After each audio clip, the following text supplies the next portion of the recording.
வணக்கம். நாம் இப்போ டி மேண்டனி காலனி பார்ட் 2 இந்த படத்தை பற்றி தான் பார்க்க போகிறோம். இந்த படத்தை பற்றி சொல்லணும்னா, படத்தோட ஹீரோயினும் பார்த்திங்கன்னா, அவரோட கணவர் ஒரு நோயால் இறந்துடுறாரு. இறந்ததுனால பார்த்தீங்கன்னா, ஹீரோயின் கணவரோட ஞாபகமாகவே வாழ்ந்துட்டுருக்குறாங்க. அது ஒரு பக்கம் போகுது. அடுத்தது பார்த்தீங்கன்னா, ஹீரோயின் ரெஸ்டாரண்ட் நடத்திட்டு இருக்கிறாங்க. அந்த ரெஸ்டாரண்ட்டில் பார்த்தீங்கன்னா, ஒரு பேய் ஆவியோட நடமாட்டம்லாம் ஏகப்பட்ட பிரச்சனை பண்ணு. திடீர்னு உடையுது, திடீர்னு உருளுது. பிரச்சனை நடக்கிறதுனால இவங்க அப்புறமேட்டு முடிவு, நம்மளோட கணவர் தான் நம்மக்கிட்ட ஏதோ சொல்ல வராரு அப்படின்னு இவங்க தெரிஞ்சுக்கிட்டு, ஹீரோயினும் நம்ம ஊர் மந்திரவாதி இல்லாமல் சைனீஸ் மந்திரவாதி கூட்டிகிட்டு பேசுகிறாங்க. கணவர்கிட்ட அவங்க பேசுகிறாங்க. கணவருக்கு அவர் என்ன சொன்னார் அப்படின்னு ஒரு பக்கம் போகுது. இன்னொரு பக்கம் பார்த்திங்கன்னா, பார்ட் 1 இந்த பார்ட் 2வோட கனெக்ட் பண்ணியிருக்கிறாங்க.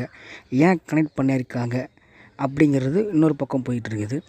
இந்த பேய் ஹீரோயினோட கணவர், இறந்த கணவர் இவங்க இந்த ஹீரோயின்கிட்ட என்ன சொன்னாங்க, அதுக்கப்புறம் என்ன நடந்துச்சு, அதுக்கப்புறம் என்ன பிரச்சனை நடந்துச்சு, அதுக்கப்புறம் எப்படி இவங்க எல்லாமே பிரச்சனையிலேருந்து வெளியே வந்தாங்க அப்படி கதை போகுது.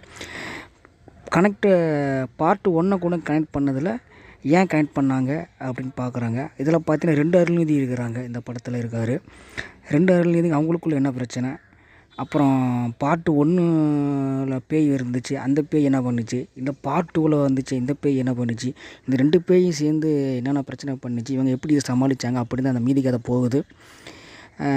படத்தோட செட்டுலாம் பார்த்தீங்கன்னா நல்லா பிரம்மாண்டமாக போட்டிருக்குறாங்க.